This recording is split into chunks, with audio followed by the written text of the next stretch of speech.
इसी जी तरीके बिल्कुल, से तारिक हबीब पाकिस्तान साहब ने हमारे अमेरिका। साथ मौजूद रहिएगा। सीनियर तज्ज़ियाकार अजमल जामी हमारे साथ मौजूद हैं, उनका तज्ज़िया लेंगे। जामी साहब, ये मनाज़िर हम टेलीविज़न स्क्रीन पर सुनो कि अपने नाज़रीन को दिखा रहे हैं। ईरानियन वफ़्द जब पहुंचा, रेड कारपेट इस्तकबाल दिया गया, सुबह अमरीकी वफ़्द भी पहुंच जाएगा। आप किस तरह से देख रहे हैं इन मुज़ाकरात को?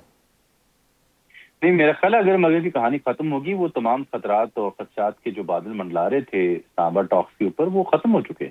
और ये ईरानियन वक्त का बिलखसूस यूं आना, और उससे पहले आप ये ध्यान में रखें कि जो स्पीकर बाखिर कालिबाफ साहब हैं, उनकी जानिब से ट्वीट आया, उसको देखकर जो स्पॉयलर्स हैं, बिलखसूस भारत में बैठे लोग या इसराइल नवाज जो मीडिया है, उन्होंने उसके ऊपर एक प्रॉपर प्रोपेगेंडा किया।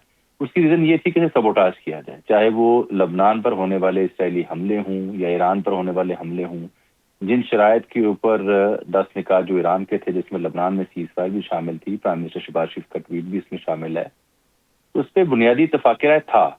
ये जो कहानी थी कि शायद अगर मगर के जो खदशात हैं वो मंडला रहे हैं, तो वो खत्म हुई। अब ये समझिए कि इस्लामाबाद टॉक्स जो हैं, इस्लामाबाद डायलॉग जो है, पाकिस्तान का जो मुकाम है या इसमें जो पाकिस्तान की सिफारती बरतरी है, वो इस्टेब्लिश हो चुकी है। अब ये फरीकैन जो दो आए हैं, उनके बीच जब दो मुख्तलिफ फरीकैन किसी जंग के बाद किसी जगह मिल बैठते हैं, तो ये ज़हन नशीन रखना चाहिए देखने वालों को, सुनने वालों को, कि बुनियादी मामलात पर इत्तेफाक राय होने के बाद ही बैठते हैं। जी तो ऐसा नहीं है कि इस्लामाबाद टॉक्स जो हैं वो अब महज एक रस्मी कार्रवाई है, बल्कि ऐसा है कि इस्लामाबाद टॉक्स एक बहुत बड़ी डेवलपमेंट को जन्म देने जा रहे हैं।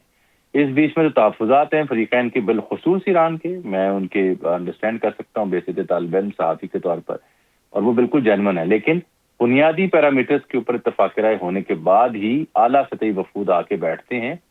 यही वजह है कि आप देखिए कि पिछले 24 घंटों के दौरान 48 घंटे बिलखुसूस जो अमेरिकी और कुछ किसी हद तक ईरानी जो दूसरा अमला होता है, वो यहाँ पे मौजूद थे, जो पैरामीटर्स के ऊपर काम कर रहे होते हैं। जी उसके बाद फिर जेडी वैंस और ये ईरानियन वफूद का आना। जेडी वैंस जब वहां से न्यू आयरलैंड से उड़े थे, तो जाहिर बात है दूर का सफर है, हवा में मौलिक होंगे, महज जी प्रवाज होंगे, तो वक्त लगता है, लेकिन वो पहुंचेंगे। पाकिस्तान ने अपने बाजू खोले हैं, और पाकिस्तान इस वक्त लफ्ज पाकिस्तान, लफ्ज इस्लामाबाद टॉक्स में, ये पूरी दुनिया के लिए यानी नुक्ता निगाह है।